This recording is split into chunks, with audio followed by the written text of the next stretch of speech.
Brasil paga o benefício previdenciário a quase 30 mil famílias de réus condenados, mas não tem um programa semelhante para assistir as famílias das vítimas desses mesmos réus.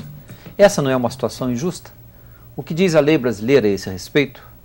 Nós entramos nesse debate no programa de hoje. O Via Justiça é uma parceria da TV Assembleia com a Associação dos Magistrados Mineiros.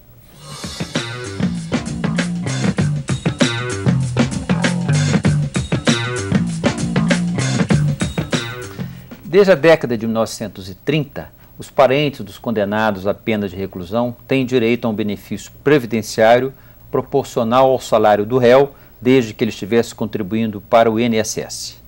Essa medida, no entanto, só foi incluída na Constituição Brasileira em 1988. A iniciativa parece justa, pois a família do réu não deve ser condenada também pelo erro do seu chefe. Mas e as famílias das vítimas? Elas também não deveriam ter o direito a um benefício semelhante? Esse é o nosso debate de hoje. Nossos convidados são a advogada Fernanda de Brito e o juiz Leonardo Públio, que é da comarca de Ribeirão das Neves. Doutor Leonardo, muito obrigado pela sua presença aqui. Obrigado. O senhor está na magistratura há quanto tempo, doutor Leonardo? Há 2 anos e 1 mês. Realmente o senhor tem a cara de jovem e é também jovem na magistratura. E lá em Ribeirão das Neves, nessa vara de execuções, há quanto tempo o senhor está lá? Em Ribeirão das Neves eu estou há 1 ano e 1 mês. Doutora Fernanda, muito obrigado pela sua presença aqui. Além de advogada na área de Direito Previdenciário, a senhora é professora na PUC Minas. Eu também leciono Direito Previdenciário e atuo como advogada nessa área. Perfeito, muito obrigado pela sua presença aqui. Para abrir esse debate, nós fomos ouvir a opinião do deputado João Leite, da Assembleia Legislativa de Minas, que é um militante na defesa dos direitos humanos. Existe uma legislação em relação àquela pessoa que contribui com a Previdência Social. Os únicos presos que estão no sistema que recebem são aqueles que contribuem com o INSS. Os outros não. As outras famílias, os outros presos não.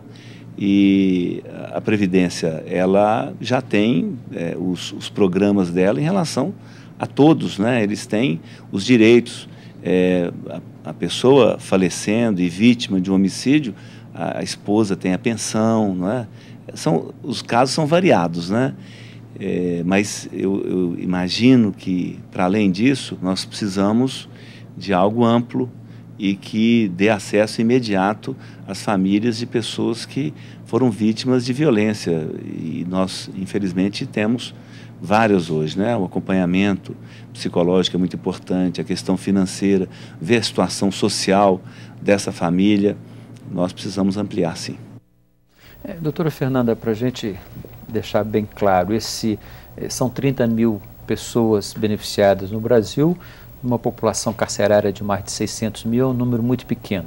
Esse auxílio reclusão existe há muito tempo no Brasil.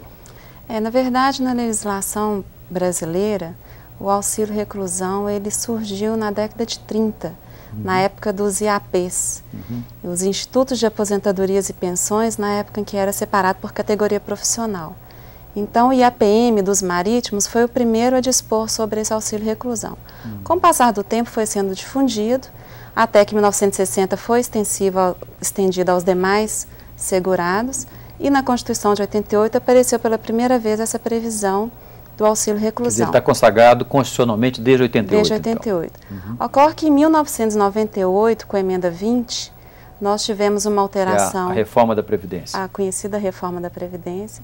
Nós tivemos uma alteração importante no auxílio reclusão, que passou a limitar esse benefício apenas aos segurados de baixa renda, o que foi para mim um retrocesso porque limitou muito a concessão desse benefício. Quer dizer que a reforma de 98 limita aos de baixa renda? Aos segurados de baixa renda. E esse baixa renda é calculado em função do recolhimento que ele faz ao INSS, do salário? Do último recolhimento.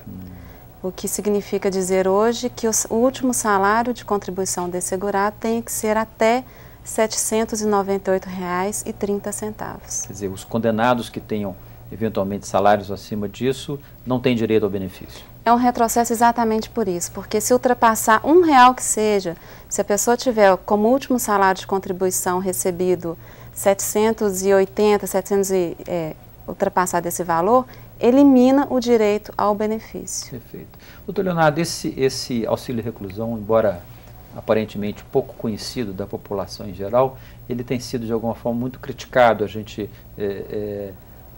tem visto pela internet, em outros meios, em outros fóruns, né, ele ser chamado de bolsa bandido e coisas desse tipo. Do ponto de vista da execução penal, é um instrumento útil à avaliação do senhor qualquer?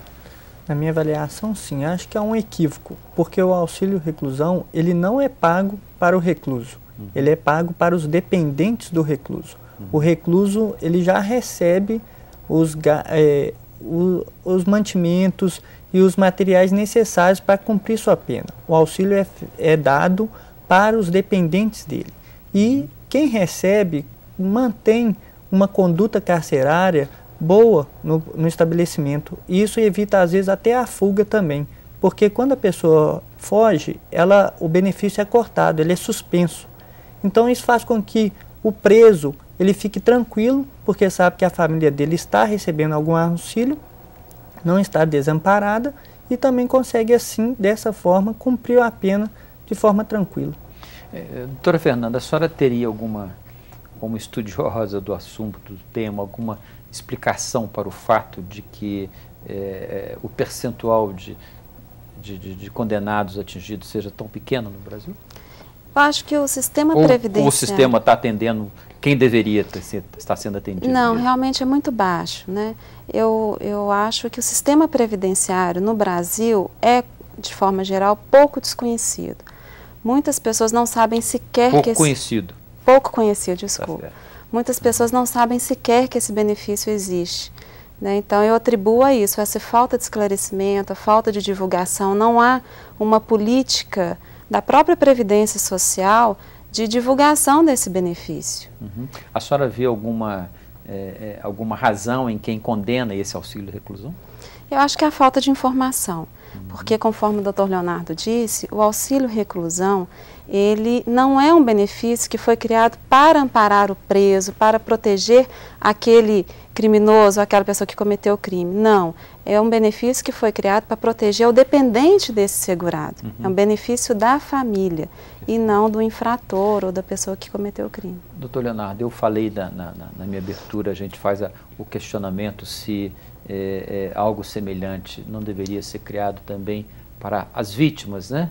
Mas, na verdade, já existe, né? Porque a vítima, no caso de falecimento ou de invalidez, passa a ter direito a um benefício previdenciário também. Sim, do ponto de vista previdenciário, que é contributivo, quando a vítima falece, por exemplo, vítima de um homicídio, os seus dependentes também recebem o benefício. Por exemplo, a pensão por morte. Quando a vítima também ela fica inválida, ela pode receber a aposentadoria por invalidez. Aqui, do ponto de vista previdenciário, contributivo, quando a vítima também contribui para o INSS, ela ou os seus dependentes recebem também um auxílio. Quer dizer, no caso no caso previdenciário, então, não existe falha nesse sistema, doutora Fernanda? Evidentemente que nós deve-se pensar num programa de proteção às vítimas, um programa mais amplo. Mas, sob o ponto de vista previdenciário, já há uma proteção nesse sentido. Natural, né? Não há necessidade de uma lei específica? Não, porque se há o falecimento, há a proteção na forma da pensão. Da mesma forma que, do outro lado, o auxílio reclusão vai ser pago aos dependentes do segurado, se cumpridos os requisitos.